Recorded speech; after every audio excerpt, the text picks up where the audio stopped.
পাকিস্তান থেকে আসা পণ্যবাহী জাহাজ দেশের দ্বিতীয় বৃহত্তম সমুদ্র বন্দর মোংলায় প্রথমবারের মতো পাকিস্তান থেকে চিটাগং নিয়ে এসেছে। পানামার পতাকাবাহী এমটি ডলফিন 19 জাহাজটি গত বৃহস্পতিবার দুপুরে মোংলা বন্দরে ৮ নম্বর জেটিতে ভিড়ে। এটি পাকিস্তানের করাচি বন্দর থেকে গত ২২ জানুয়ারি রওনা দেয়।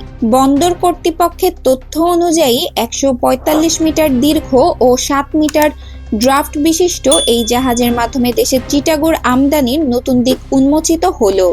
জাহাজের আগমনে বন্দর কর্তৃপক্ষ ফুল দিয়ে সংশ্লিষ্ট ব্যক্তিদের স্বাগত জানায়। আমদানিকারক পি&পি ট্রেডিং এর স্বত্বাধিকারী আনোয়ারুল হক জানান, একসময় বাংলাদেশ নিজেই চিটাগং উৎপাদন ও রপ্তানি করত। ১৯৮৯ থেকে ২০০০ সালের মধ্যে এ খাত থেকে ভালো বৈদেশিক মুদ্রা অর্জিত হয়। তবে চিনি কলগুলো বন্ধ হয়ে যাওয়ায় ভারত থেকে চিটাগং আমদানি করা হচ্ছিল।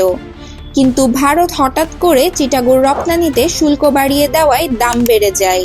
ফলে বিকল্প উৎস হিসেবে পাকিস্তান থেকে চিটাগং আমদানির সিদ্ধান্ত নেওয়া হয়। আনোয়ারুল হকের মতে, পাকিস্তান থেকে আমদানির ফলে দেশের ফিড কোম্পানিগুলো সাশ্রয়ী দামে এটি পাবে, যা পশুপালন খাতের জন্য উপকারী হবে। মোংলা বন্দর কর্তৃপক্ষের উপপরিচালক মোহাম্মদ মাকরুজ্জামান জানান, চিটাগং খালাসের পর Mongla United refinery and bulk storage লিমিটেডে পরিশোধিত হবে। এরপর সড়ক ও নৌপথে সিরাজগঞ্জের বাঘাবাড়ী হয়ে দেশের বিভিন্ন ফিড কোম্পানিতে সরবরাহ করা হবে। প্রণতি রহমান, প্রেস 20 বাংলা।